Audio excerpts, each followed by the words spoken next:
आपणा सर्वांना प्रभू येशूच्या प्रिय नावात सलाम. उपासना कार्यक्रमाच्या नवीन भागात आपले मनपूर्वक स्वागत. मागील भागात आपण पाहिले की येशूने दृष्टांताद्वारे देवाचे आमंत्रण स्पष्ट केले आणि सर्वात मोठी आज्ञा देवावर आणि शेजाऱ्यावर प्रेम करणे याबद्दल शिकवले. आजच्या भागात आपण येशूची अत्यंत गंभीर आणि थेट शिकवण पाहणार आहोत.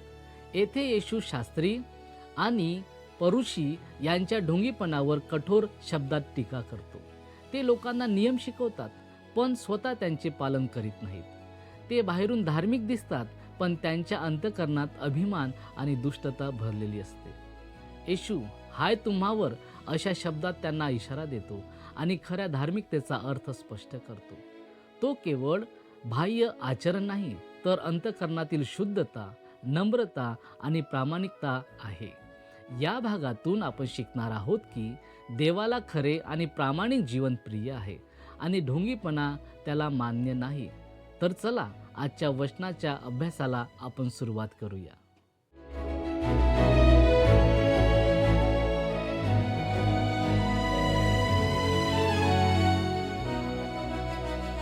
प्रभू येशू ख्रिस्ताच्या मधुर नावात आपणास सलाम. आपणा सर्वांचे उपासना कार्यक्रमामध्ये हार्दिक स्वागत. आज आपण मत्तय याचा अध्याय 23 अभ्यास करणार आहोत आणि जे विषय आपण हाताळणार आहोत ते येणेप्रमाणे आहेत. पहिला विषय, शास्त्री व परुषी यांच्याविषयी येशू सावधगिरीचा इशारा देतो. दुसरा विषय, शास्त्री व परुषी यांचा येशू धिक्कार करतो. आणि तिसरा विषय, येशू येरुशलेमसाठी रडतो. या अध्यायात प्रभू येशू आणि धार्मिक पुढारी यांच्यातील संघर्ष अंतिम निर्णयाला पोहोचतो. येशू लोकसमुदायाला त्या धार्मिक पुढाऱ्यांविषयी सावधगिरीचा इशारा देतो आणि त्यानंतर अत्यंत स्पष्ट शब्दात त्या धार्मिक पुढाऱ्यांचा धिक्कार करतो. आपल्या प्रभूच्या मुखातून कधीही बाहेर पडलेले कोणतेही शब्द याहून अधिक कठोर नव्हते. ती एक निष्ठुर निंदा होती. तुम्ही जर हा अध्याय काळजीपूर्वक वाचला तर तो तुमचा जीव व्याकुळ करील. आता आपण शास्त्री व परुषी यांच्याविषयी येशू सावधगिरीचा इशारा देतो हा विषय थोडक्यात अभ्यासणार आहोत. येशूने परुषांचा केलेला जाहीर निषेध मंदिरामध्ये म्हणजेच त्याच्या शत्रूंच्या बाले किल्ल्यात घडला. यावेळेस आपण मत्तयाचं शुभवर्तमान 23 अध्याय पहिली 2 वचने वाचणार आहोत. तेव्हा येशू लोकसमुदायांना व आपल्या शिष्यांना म्हणाला, शास्त्री व परुषी हे मोशेच्या आसनावर बसले आहेत. हे धार्मिक पुढारी अधिकाराच्या स्थानावर होते आणि त्यांनी जुन्या कराराच्या धर्मग्रंथावर नियंत्रण ठेवले होते. ज्यावर त्यांचा अधिकार नव्हता ते त्यांनी बळकावले होते. आजच्या मंडळीच्या पुढाऱ्यांप्रमाणेच त्यांची स्थिती होती आणि लोक धर्मग्रंथातील सत्य जाणून घेण्याची त्यांच्याकडून अपेक्षा करत होते. वाचूया आपण 3 वचन. म्हणून ते जे काही तुम्हाला सांगतील ते सर्व आचरत व पाळत जा, परंतु त्यांच्या कृतीप्रमाणे आचरण करू नका, कारण ते सांगतात पण तसे आचरण करत नाहीत. म्हणजेच पवित्र शास्त्र जसे शिकवते तसे आचरण करा, परंतु शास्त्री आणि परुषी यांच्या कृत्यांचे अनुकरण करू नका, कारण ते स्वतः देवाच्या वचनाचे पालन करत नाहीत. धार्मिक पुढाऱ्यांविषयी त्याने थोडक्यात केलेले खेदजनक भाष्य ऐका. 4 ते 7 वचनं. जड व वाहण्यास अवघड अशी ओझी बांधून ते लोकांच्या खांद्यांवर देतात, परंतु ती काढण्यास ते स्वतः बोटही लावायचे नाहीत.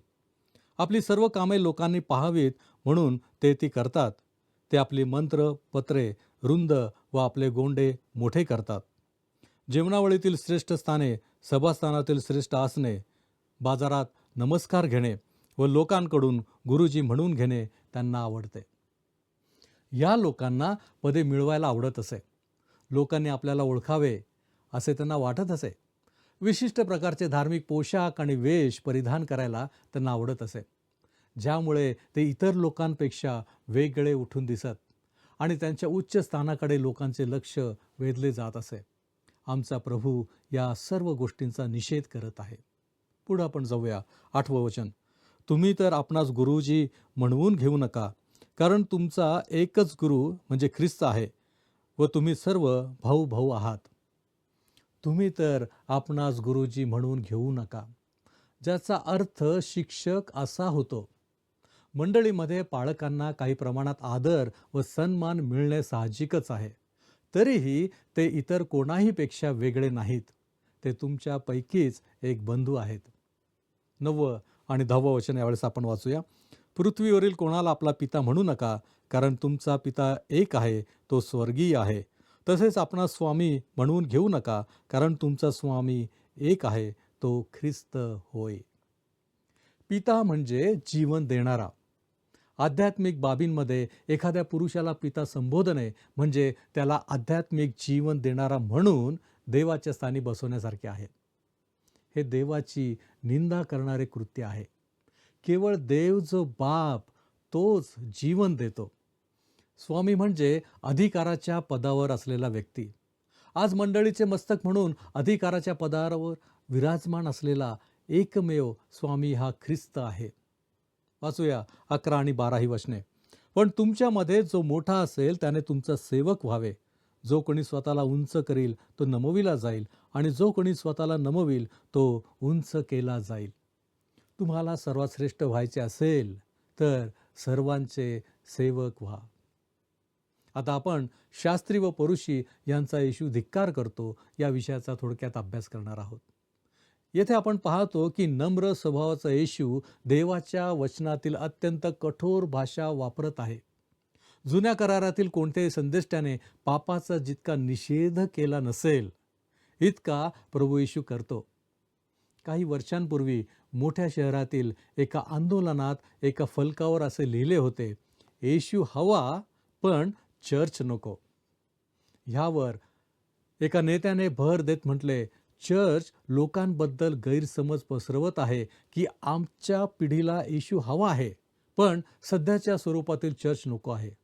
खरे तर काही अंशी हे मान्य करावे लागेल की अनेक ठिकाणी चर्च किंवा मंडळी चुकीचा प्रभाव टाकत आहे. पण सर्वात मोठी समस्या ही आहे की येशू खरोखर कोण आहे हेच लोकांनी नीट समजून घेतलेले नाही. येशू केवळ प्रेमळ गुरु नाही, तो पाप्यांवर प्रेम करतो आणि त्यांच्यासाठी मरण पावला हे खरे आहे. पण तोच न्याय करणारा प्रभू देखील आहे. म्हणून त्याच्याकडे संतुलित आणि पवित्र शास्त्राच्या दृष्टीने पाहणे आवश्यक आहे. आज अनेकांची येशूबद्दलची कल्पना पवित्र शास्त्रावर आधारित नाही. कोणी जर म्हणत असेल की येशूचा जन्म कुमारीपासून झाला नाही, त्याने जगाच्या पापांसाठी मरण सोसले नाही किंवा तो मेलेल्यातून उठला नाही, तर असा येशू इतिहासात कधीच नव्हता. पवित्र शास्त्र ज्या येशूबद्दल सांगते तोच खरा, कुमारीपासून जन्मलेला, चमत्कार करणारा, पापांसाठी मरण पावलेला, पुन्हा उठलेला, स्वर्गात चढलेला आणि न्याय करण्यासाठी पुन्हा येणार असलेला आहे. म्हणूनच आजही खरा येशू अनेकांना अपरिचित आहे. इतर सर्व कल्पना केवळ मानवी विचारांमधून उद्भवलेल्या आहेत. आता येशू शास्त्री आणि परुषी यांचा धिक्कार करत आहे. त्याची भाषा अत्यंत कठोर आहे. वाचूया आपण 13वं वचन. अहो शास्त्र्यांनो, अहो परुषांनो, ढोंग्यांनो, तुमची केवढी दुर्दशा होणार, कारण तुम्ही लोकांना स्वर्गाचे राज्य बंद करता. तुम्ही स्वतःही आत जात नाही व आत जाणाऱ्यांनाही आत जाऊ देत नाही. या भागात प्रभू दुर्दशा हा शब्द 8 वेळा वापरतो आणि शास्त्री व परुषी यांना 7 वेळा ढोंगी म्हणतो. आपल्या खोट्या नेतृत्वामुळे स्वर्गाचा मार्ग रोखून धरल्याचा आरोप तो त्यांच्यावर करतो. पुढे आपण जाऊया 14वं वचन. अहो शास्त्र्यांनो व परुषांनो, ढोंग्यांनो, तुमची केवढी दुर्दशा होणार, कारण तुम्ही विधवांची घरे खाऊन टाकता व ढोंगाने लांब लांब प्रार्थना करता. यामुळे तुम्हाला अधिक शिक्षा होईल. दुसऱ्या शब्दात सांगायचे तर हे लोक लांबलचक प्रार्थना करत असत, परंतु आपल्या व्यावसायिक व्यवहारांमध्ये मात्र ते निष्ठुर आणि लबाड होते. पुढे जाऊया 15वं वचन. अहो शास्त्रांनो, अहो परुषांनो, ढोंग्यांनो, तुमची केवढी दुर्दशा होणार, कारण तुम्ही एक मतानुयायी मिळवण्यासाठी समुद्र व भूमी पालथी घालता आणि तो मिळाला म्हणजे तुम्ही त्याला आपणाहून दुप्पट असं नरकपुत्र करता. बाहेर जाऊन साक्ष देण्यात ते अत्यंत कुशल होते, पण ते कोणालाही देवाकडे आणत नव्हते. त्यांनी धर्मांतर घडवून आणलेल्यांपैकी कोणीही खरोखर नवा जन्म झालेले नव्हते. पुढं जाऊया 16वं वचन. अहो आंधळ्या वाटाड्यांनो, तुमची केवढी दुर्दशा होणार. तुम्ही म्हणता कोणी मंदिराची शपथ घेतली तर त्यात काही नाही, परंतु कोणी मंदिराच्या सोन्याची शपथ घेतली तर मात्र तो बांधला जातो. म्हणजेच त्याची शपथ त्याला बंधनकारक आहे. पुढे जाऊया 17 आणि 18 वचन आहे. अहो मूर्खांनो आणि आंधळ्यांनो, यातून मोठे कोणते, ते सोने किंवा ज्याच्या योगानं ते सोने पवित्र झाले ते मंदिर. तुम्ही म्हणता कोणी वेदीची शपथ घेतली तर त्यात काही नाही, परंतु कोणी तिच्यावरील अर्पणाची शपथ घेतली तर तो बांधला जातो. म्हणजेच जर त्याने आपली शपथ पाळली नाही तर तो दोषी ठरतो. वाचूया आपण 19 ते 22 ही वचने. अहो मूर्खांनो व आंधळ्यांनो, यातून मोठे कोणते, अर्पण किंवा अर्पण पवित्र करणारे ती वेदी. म्हणून जो कोणी वेदीची शपथ घेतो तो तिची व तिच्यावर जे काही आहे त्याची शपथ घेतो. आणि जो मंदिराची शपथ घेतो तो त्याची व त्यात राहणाऱ्याची शपथ घेतो. आणि जो स्वर्गाची शपथ घेतो तो देवाच्या राजासनाची व त्याच्यावर बसणाऱ्याची शपथ घेतो. परुषी लोक शपथांबाबत चुकीची शिकवण देत होते. ते मंदिर किंवा वेदीची शपथ महत्त्वाची नाही असे सांगत, पण मंदिरातील सोने किंवा अर्पण केलेल्या वस्तूंची शपथ बंधनकारक मानत. अशा प्रकारे ते शब्दांचा खेळ करत होते आणि आध्यात्मिक उद्देशाऐवजी भौतिक गोष्टींना अधिक महत्त्व देत होते. आता आपल्या प्रभूने केलेला तो तीव्र शब्दातील निषेध ऐका. 23वं वचन. अहो शास्त्र्यांनो, अहो परुषांनो, ढोंग्यांनो, तुमची केवढी दुर्दशा होणार. कारण पुदिना, बडीशेप व जिरे यांचा दशांश तुम्ही देता आणि नियमशास्त्रातील मुख्य गोष्टी म्हणजे न्याय, दया व विश्वास या तुम्ही सोडल्या आहेत. या करायच्या होत्या तरी त्या सोडायला पाहिजेत असे नाही. परुषी लोक पुदिना, बडीशेप आणि जिरे यासारख्या लहान गोष्टींचा दशांश देण्यात खूप काटेकोर होते. उन्हाळ्यात आईस टीमध्ये पुदिना टाकून पिणे आरोग्यासाठी चांगले असते, पण अशा किरकोळ नियमांवर भर देताना त्यांनी नियमशास्त्रातील अधिक महत्त्वाच्या गोष्टींकडे दुर्लक्ष केले. येशूने सांगितले की याच महत्त्वाच्या गोष्टी त्यांना ख्रिस्ताकडे नेऊ शकल्या असत्या. 24वं वचन. अहो आंधळ्या वाटाड्यांनो, तुम्ही मुरकूट गाळून काढता व उंट गिळून टाकता. तुम्हाला वाटते का की हे वचन थोडे विनोदी आहे? मला तरी तसे वाटते. मी त्यावेळी येशू बोलत असताना तिथे असतो तर मी नक्की हसलो असतो. अर्थातच जर मी एक परुषी किंवा शास्त्री नसतो तर. प्रभूने हे गंभीरपणे सांगितले, पण जमावातील अनेक जण, विशेषतः जुन्या धार्मिक पुढाऱ्यांना ओळखणारे, हसले असतील. एका स्त्रीला लिपस्टिक लावणे अजिबात आवडत नव्हते आणि इतर स्त्रियांनी देखील ते लावू नये असे तिचे मत होते. पण तिची जीभ अतिशय कडवट बोलणारी होती. तिच्या बोलण्याने अनेक जण दुखावले जात असत. तिला त्यात काही वावगे वाटत नव्हते, पण लिपस्टिक लावणे मात्र चांगले नव्हते. खरे सांगायचे तर जिभेच्या टोकावर लावलेला चुगलीचा रंग, विशेषतः जेव्हा तो एखाद्याची प्रतिमा डागाळण्यासाठी वापरला जातो, तो ओठांवरच्या थोड्याशा रंगापेक्षा खूपच वाईट असतो. पुढे आपण जाऊया 25वं वचन. अहो शास्त्र्यांनो, अहो परुषांनो, ढोंग्यांनो, तुमची केवढी दुर्दशा होणार. तुम्ही ताटवाटी बाहेरून साफ करता, पण ती आतून जुलूम व असंयम यांनी भरलेली आहेत. 5व्या दुर्दशेत परुषांनी बाह्य गोष्टींवर दिलेला भर उघड होतो.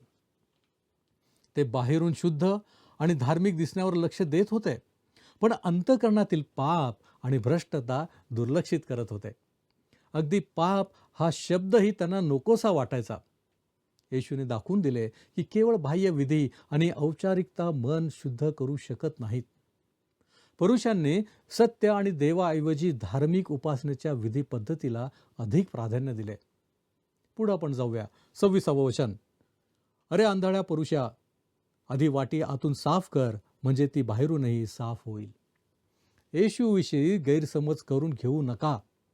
बाह्य भाग स्वच्छ नसावा असे तो म्हणत नाही, परंतु जेव्हा तुमचा अंतरात्मा मलिन असतो आणि बाह्य रूप मात्र स्वच्छ असते, तेव्हा तुम्ही एक चुकीचा संदेश देता. सुरुवात ही आतूनच व्हायला हवी. पुढे आपण जाऊया 27वं वचन. अहो शास्त्र्यांनो, अहो परुषांनो, ढोंग्यांनो, तुमची केवढी दुर्दशा होणार, कारण तुम्ही चुना लावलेल्या कबरांसारखे आहात. त्या बाहेरून खरोखर सुंदर दिसतात, परंतु आत मेलेल्यांच्या हाडांनी व सर्व प्रकारच्या घाणीने भरलेल्या आहेत. माझ्या मते प्रभूने वापरलेली ही सर्वात भयावह उपमा आहे. बाहेरून स्वच्छ आणि आतून घाण असलेली वाटी जशी आजच्या मंडळीचे चित्र दर्शवते, तसाच हा कबरांचा दृष्टांत चर्चमधील सामान्य सभासदांचे चित्र उभे करतो. बाहेरून सुंदर, पण आतून पापांमध्ये मृत झालेले. ते बाहेरून देवभिरू दिसतात, पण ख्रिस्तामध्ये नवी उत्पत्ती करणारे सामर्थ्य ते नाकारतात. प्रियांनो, हा बदल तुमच्यात झाला नाही तर तुमचे चर्चचे सभासदत्व व्यर्थ आहे. ते केवळ एक ढोंग आहे. काही देशांमध्ये अशी काही शहरे आहेत जिथे जवळजवळ 50% लोक ख्रिस्ती आहेत. पण मला नेहमी प्रश्न पडतो की तेथे सार्वजनिक ठिकाणी 99% लोक मद्यप्राशन करतात, शिवीगाळ करताना आणि अश्लील गप्पा मारताना आपल्याला का दिसतात?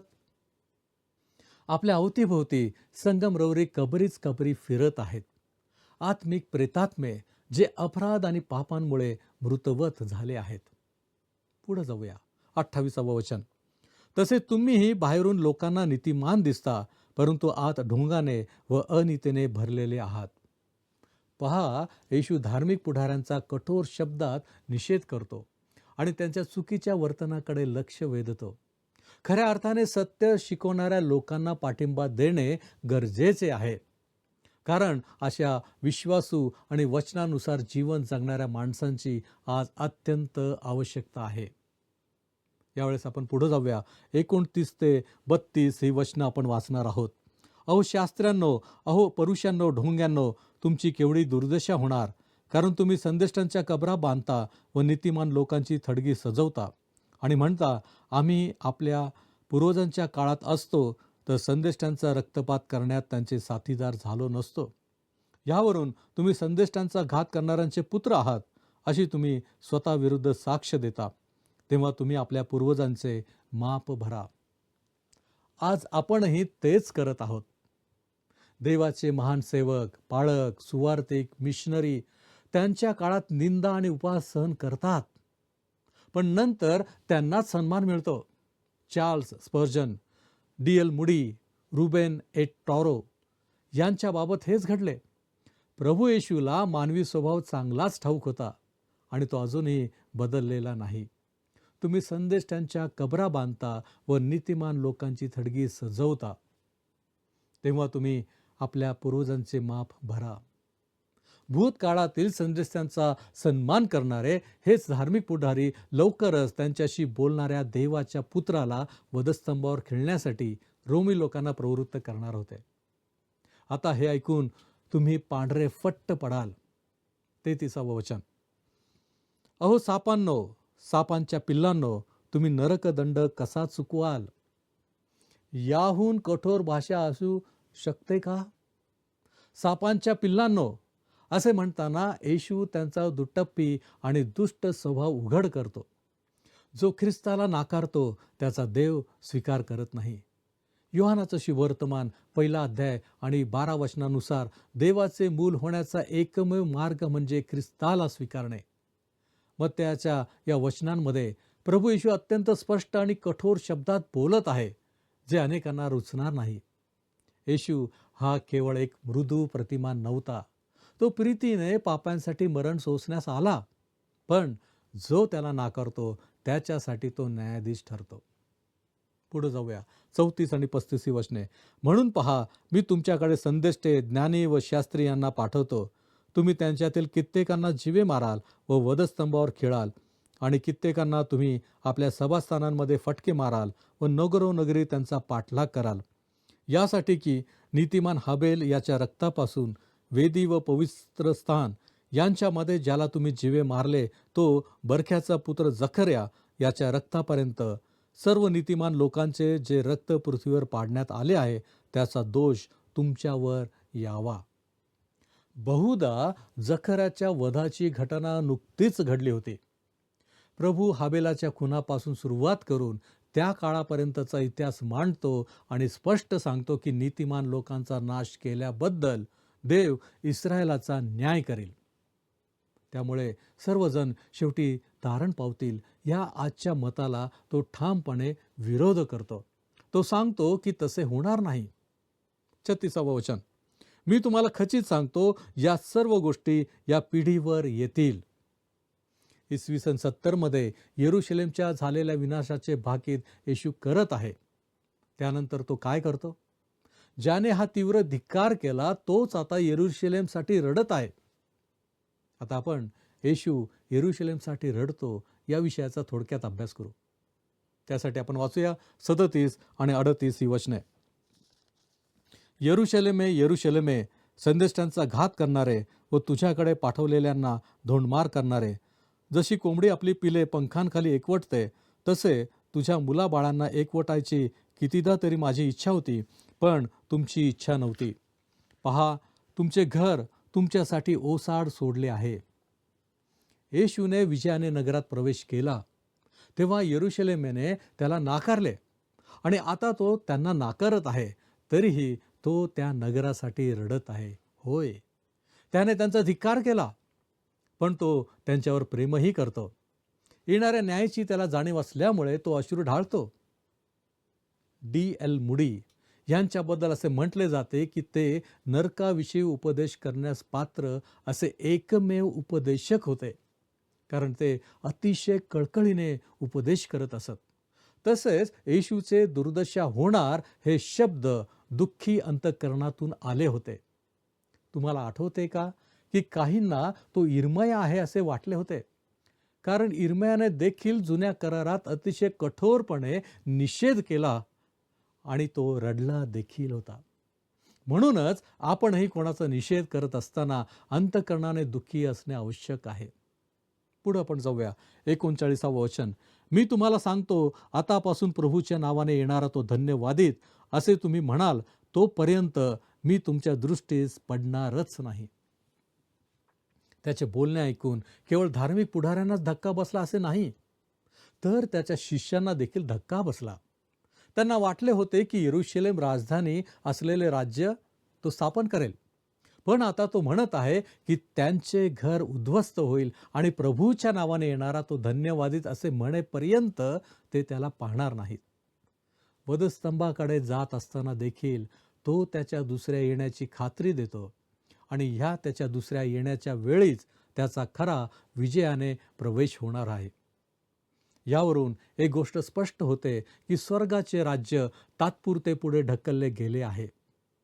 येशू शिष्यांना सांगतो की तो सध्या पृथ्वीवर राज्य स्थापन करणार नाही, तर आपल्या पुनरागमनाच्या वेळी ते करेल. हे ऐकून शिष्य आश्चर्यचकित आणि निराश होतात आणि पुढील अध्यायात ते त्याला 3 प्रश्न विचारतात. प्रियांनो, येथे आपला समय संपत आहे. या ठिकाणी आपण थांबूया. आपण प्रार्थना करू. आमच्यावरती प्रीती करणाऱ्या आमच्या महान प्रेमळ परमेश्वरा, ख्रिस्ताच्या द्वारे बापा तू आम्हाला खंडून विकत घेतलेला आहे आणि आजच्या वचनांच्या द्वारे बापा आम्हाला याची जाणीव झालेली आहे की प्रभू, आमचं जीवन जर योग्य नसेल, तू नेमून दिलेल्या मार्गावर जर नसेल, तर निश्चितपणे बापा आजही आमच्या जीवनाची दुर्दशा होणार हे आम्ही पक्के आमच्या लक्षात ठेवावे. प्रभूजी, आज आम्ही पुन्हा तुझ्या मार्गामध्ये येण्याचा प्रयत्न करतो. तू आम्हाला सहाय्य कर. आमच्यातील असलेल्या सर्व चुकीच्या गोष्टी निघून जाऊ दे, योग्य गोष्टी आमच्यामध्ये असू दे आणि प्रभूजी आमच्या जीवनाच्या द्वारे तुझं आणि तुझंच गौरव होत राहू दे. येशू ख्रिस्त आमचा प्रभू याच्याद्वारे ही विनंती प्रार्थना करतो, म्हणून तू ऐक. आमेन. प्रभूची कृपा आपणाबरोबर सदैव असो.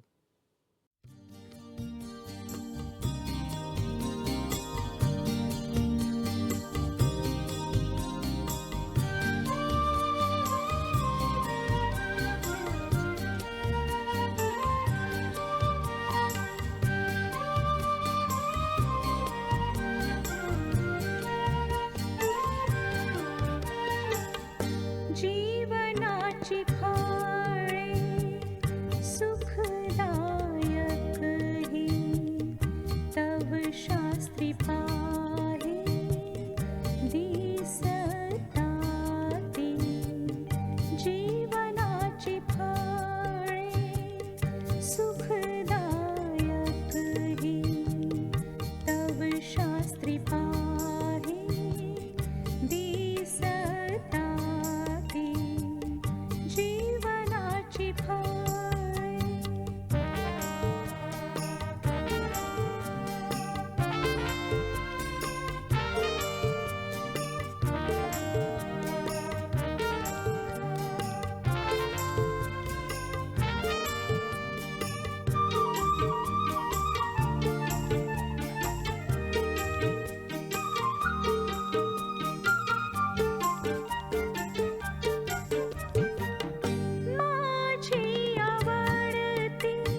जीवनाची फळे सुखदायक ही तव शास्त्री पाही दिसताती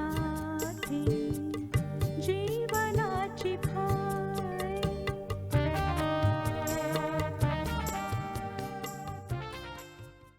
प्रियांनो, आजच्या भागातून आपण शिकलो की बाह्य धार्मिकता पुरेशी नाही. देव आपल्या हृदयाकडे पाहतो. येशूने शास्त्री आणि परुषी यांच्या ढोंगीपणावर कठोर शब्दात टीका केली, कारण ते लोकांना चुकीच्या मार्गावर नेत होते. आपण पाहिले की ते बाहेरून पवित्र दिसत होते, पण आतून रिकामे आणि भ्रष्ट होते. यामधून आपल्याला इशारा मिळतो की आपणही केवळ दिखावा न करता खऱ्या अर्थाने देवाच्या इच्छेनुसार जगले पाहिजे. येशूने नम्रता, दया आणि न्याय यांना महत्त्व दिले. हेच खऱ्या धार्मिकतेचे लक्षण आहे. तसेच त्याने यरूशलेमबद्दल दुःख व्यक्त केले, कारण लोकांनी देवाच्या आव्हानाला नाकारले. पुढील भागात आपण पाहणार आहोत की येशू शेवटच्या काळाबद्दल आणि आपल्या परत येण्याबद्दल काय शिकवतो. तोपर्यंत प्रामाणिकतेने जगा, नम्रतेने चालत राहा आणि देवाच्या सत्यतात दृढ राहा. धन्यवाद.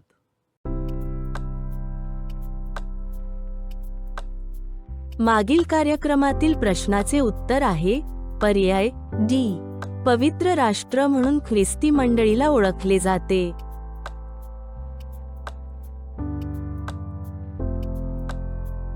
आजचा प्रश्न, शपथांबाबत चुकीची शिकवण देणारे कोण होते? ए. सदुकी, बी. हेरोदी, सी. परुषी, डी. शास्त्री.